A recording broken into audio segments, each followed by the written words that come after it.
Hello my lovely viewers, আসসালামু আলাইকুম। কেমন আছেন সবাই? আশা করছি সবাই ভালো আছেন। আলহামদুলিল্লাহ আমি তো ভালো আছি।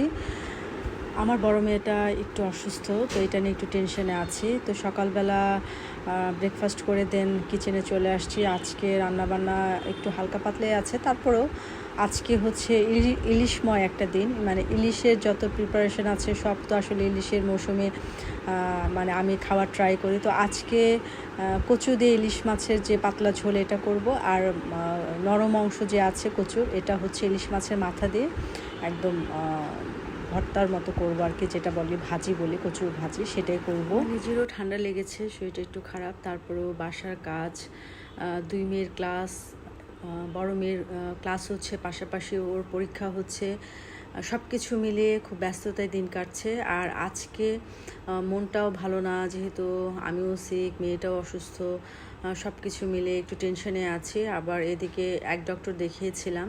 তো আমি সবসময় চেষ্টা করি দুইটা ডক্টর দেখাতে। মানে আমি আসলে এটা পছন্দ করি যে একজন ডক্টর দেখালাম, ঠিক আছে, আরেক ডক্টর কি বলে। রান্নাবান্না শেষ করে দুপুরে খাবারটা খেয়ে নিচ্ছি। আর আজকে আমার পছন্দের আইটেম ছিল কচুরমুখী দিয়ে ইলিশের ঝোল, তারপরে কচু ভাজি, ইলিশ মাছের মাথা দিয়ে।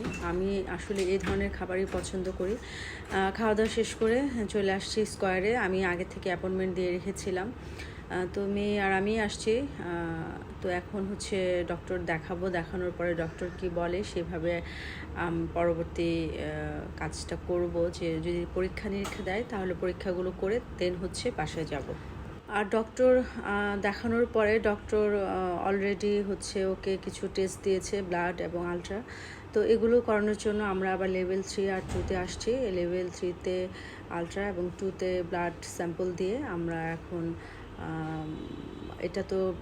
এটার রিপোর্টটা কালকে পাবো। তো কালকে আবার আমাকে এই রিপোর্টটা ডক্টরকে দেখিয়ে দেন শিওর হব যে আসলে ওর প্রবলেমটা কোথায়। তো আজকে এতটুকুই ছিল আমার ব্লগ। তো যে যেখান থেকে আমার ব্লগটি দেখলেন সবাই আমার মেয়ের জন্য দোয়া করবেন, আমার জন্য দোয়া করবেন। সবাই ভালো থাকবেন। আল্লাহ হাফেজ।